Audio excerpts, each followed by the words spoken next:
Hey guys, hope you're doing well. Just want to say thank you for clicking onto this video. Thanks for watching.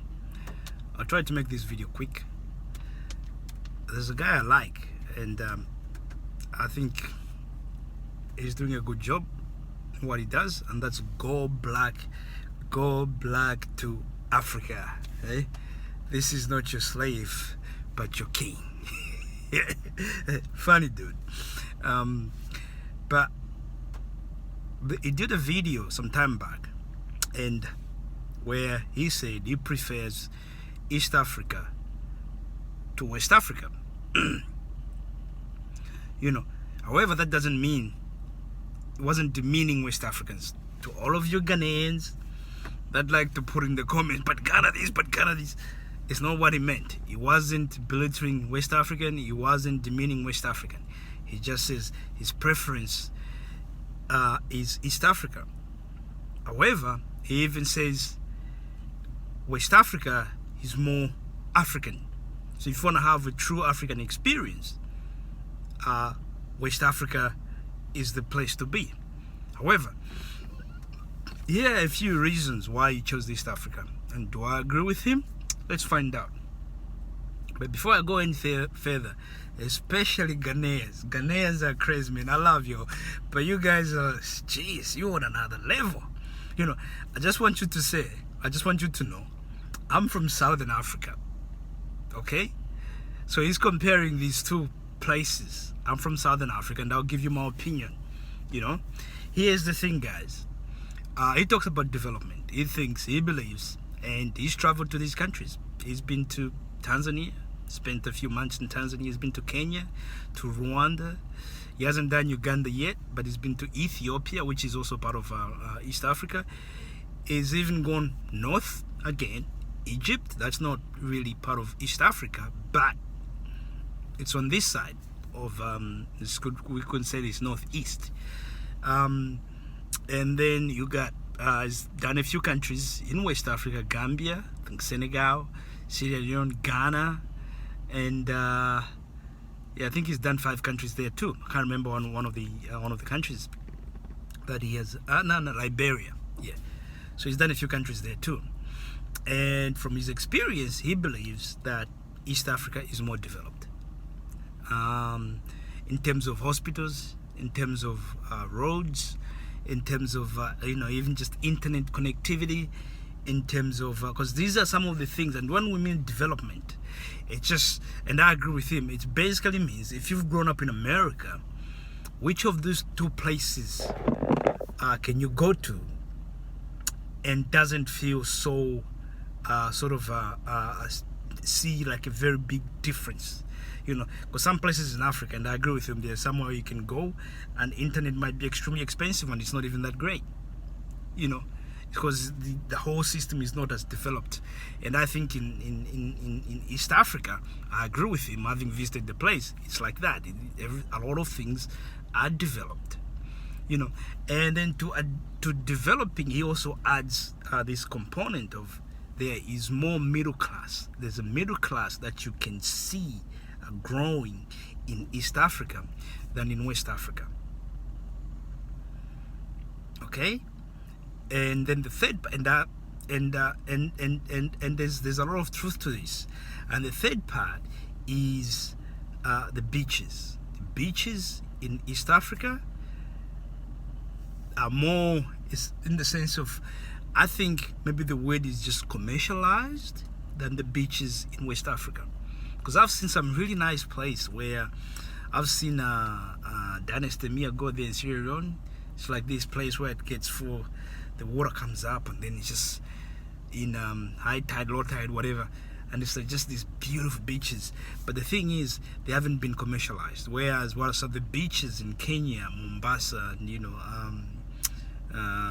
in Tanzania have been commercialized. If you look at in Mombasa, when you were there during summertime, you just see a sea of white people visiting there, and this is where it becomes very interesting, because actually with his assessment, I agree with him. I really do. I agree with him. And I know the Ghanaians are going to say, oh, but Ghana is this, Ghana is that, Ghana is this. And let me tell you something. Ghana is great. You know, Ghana, if anything, in my view, it should be 10 times richer than it is today. You know, because Ghana has more natural resources than Kenya.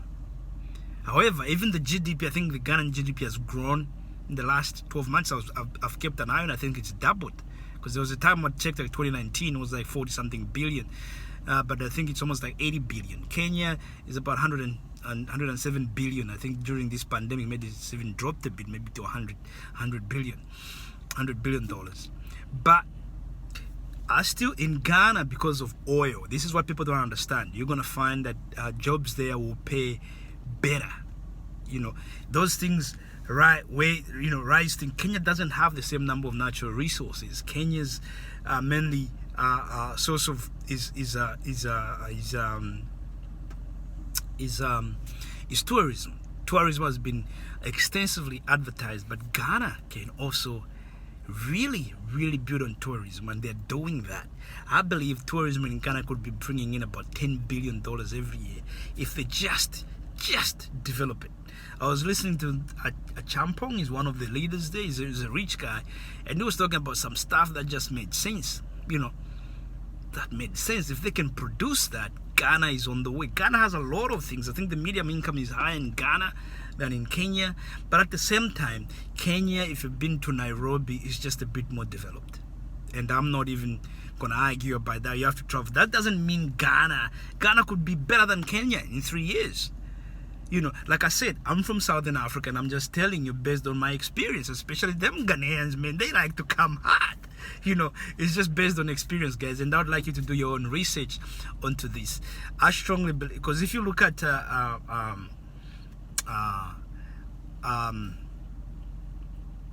whole of Africa, like I come from Southern Africa. If you look into you know, countries like, okay, let's say South Africa, Mozambique, Angola, Botswana, Namibia, even Zimbabwe, all these countries, they are quite developed.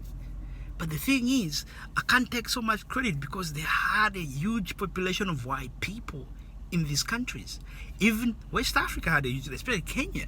Even up to now, the people that run most of these industries in Kenya are not Kenyans. I know the Kenyans are coming up and they're developing faster, you know, and they're owning things. But before, just the same as in Southern Africa, you'll find most of the people that are rich and running things, they're foreigners. They're foreigners. They will be white, Indian. Some of them have lived there. Some of them, that's their country. Because, you know, Indians from South Africa, and then, you know, I don't want to go into history. So I don't really take pride, especially in Southern Africa. I know there are countries, like if you go to Namibia and Botswana, especially Namibia, it's quite developed. You know, it's quite developed. Even just Zimbabwe with all its problems, but when you actually go there to Harare, and there's tall buildings everywhere. Maputo, the capital city of Mozambique, would be, Wadamaya went there. I think just look it up. I'm not even kidding. You can't compare that to Sierra Leone and all these countries. But I'm not talking about Southern Africa. I'm talking about East Africa. You know, and I feel like East Africa could be the powerhouse. It could be a big federation.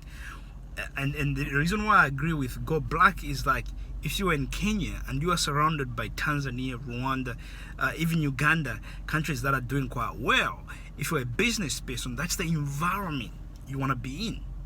You know, and you got Ethiopia up there, that's also doing quite well. That's the environment you want to be in. Because also what I'm seeing happening in East Africa is stability, in political stability. You know, whereas West Africa, what lets West Africa down? I know there's countries like Ghana, Nigeria. You know, Nigeria is the super powerhouse of Africa. In my view, I think they've done.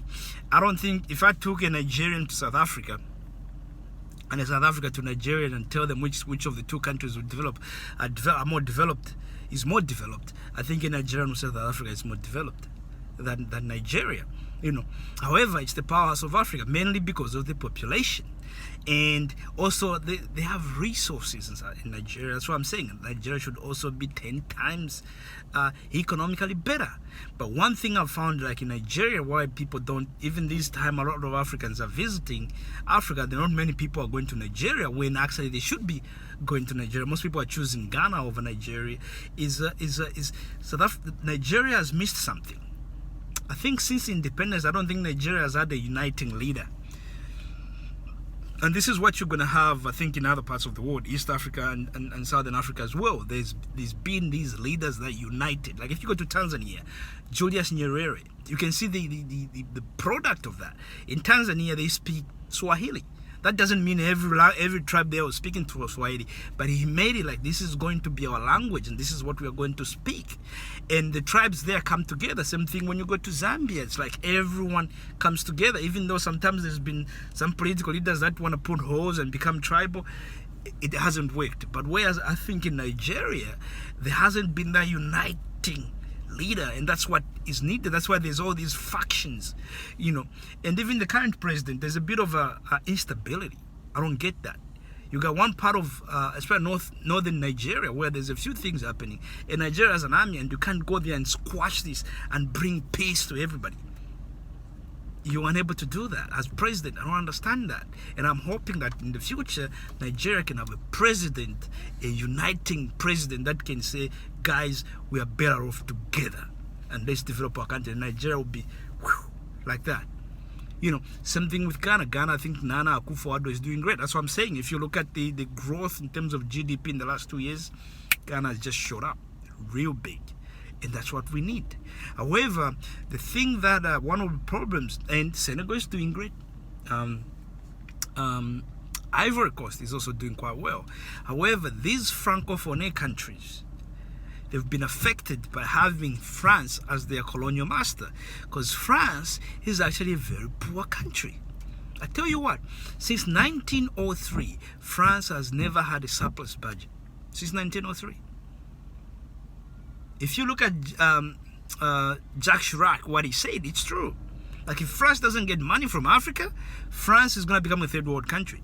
It's no lie, guys. So the reason why, and that's why France has decided to keep all these Francophone countries poor. Because when you keep them poor, you can steal from them without them even realizing. And that has been the downfall of most of these West African countries. I like what's happening right now with all these coups. I think they're in the right direction. But the problem with all these coups is that at some point, things turn worse. If they can keep fighting the way they're fighting, I like what Mali is doing by getting rid of all links up with France. I think that's great. I do believe that's great. Same thing that's happening in Burkina Faso. Burkina Faso today, if they had late my favorite president in the world, this man doesn't get as much credit as he should get, Thomas Sankara, Burkina Faso would be a very beautiful country right now. Be really, really beautiful. The Burkinabes, whoa, would be a great country. So let me just say, like I started before, like in Southern and East Africa, I feel like the rich people in these places, even just recently, after one of the CEOs, I think was Safaricom in Kenya, died, who was a black person, but he was from Guyana. When he died, that's when they put up a black Kenyan, because most of these countries, most of these industries are run by white people in these places. But this is where I like West Africa, and I agree with what Go Black is saying, is that we feel more African, and I feel like West Africa is gonna have, if they can just get their act together, continue on the path they're going, it's gonna have a lot more African people, wealthy African people, than even East and Southern Africa. Because there, if you look at it, because these guys are starting companies. Where is the richest black man from? It's Nigeria. And you find a lot of billionaires within Nigeria. Ghana, if you look at Ghana, what's happening? You got McDan, you got that guy who's got his own oil rigs. So people are owning stuff. Whereas in Southern Africa, foreigners, Southern Africa and East Africa, I think majority of people that own stuff is foreigners. England still owns most of the tea plantations in Kenya. You know, Kenya supplies 40% of tea supply to England, but that doesn't mean all that 40 is owned by Kenyans. Most of that land is actually still owned and controlled by white people. You know, so I strongly believe West Africa has some momentum going on. If they can have more tailwind like that, they're gonna develop really. I can see what's happening in Senegal, but they have to let France go. They really have to let France go and even change your language to English. I don't care. You know, eventually, hopefully, we can all speak Swahili. That would be great. You know, so I agree with Go Black to Africa and say, you know, East Africa, I think, is more developed than West Africa. We're not just talking about Ghana for you Ghanaians. But East Africa has more of an African feel, and I agree with that 100%. So to African Americans that are trying to come to Africa, who want to ease their way into Africa, I always say, you know, start with these countries, East African countries, Southern African countries, and then you go your way up and go that way to West Africa, you know. But at the same time, visit. Sometimes you might go to West Africa and you just say, "Ma, this is where I want to be," and bang, you station yourself there, you know. But just from traveling and why? Because when you go to Rwanda is really nice. It's beautiful. It's clean. Things are done quick. And there's less corruption. I wouldn't say there's no corruption. There's always corruption. Even in America, there's plenty of corruption, but there's less corruption in Rwanda, and that's part of East Africa. I think that federation, with Congo coming in, has a lot of great things to offer. If you're a businessman, Congo is huge market. I'm telling you, with all the problems they have in Congo, it's still a wonderful market, and that is just going to keep getting better and better and better. So if you're a businessman, I say definitely look at East Africa. So this is not to demean any part of Africa. Like I said, I'm from West Africa, and I'm vouching for East Africa. I'm just being honest. You know, I don't talk about North Africa. I think those are invaders. I think there should be something called, I don't like the term Sub-Saharan Africa. I think it's demeaning. I think it should be Greater Africa, and that's all I focus on. You know, thank you guys. Thank you for watching. Check out Go Black to Africa's video and his reasons for that, and 100% agree with the guy. He's saying the right thing. Personally, you know, I like Rwanda. It's like the heartbeat of Africa. I just, you know, if there's one place I would like to live in, I'll live in Rwanda. I remember if you watch even Dr. Annette, she's based in Rwanda, but she's still doing business in Africa.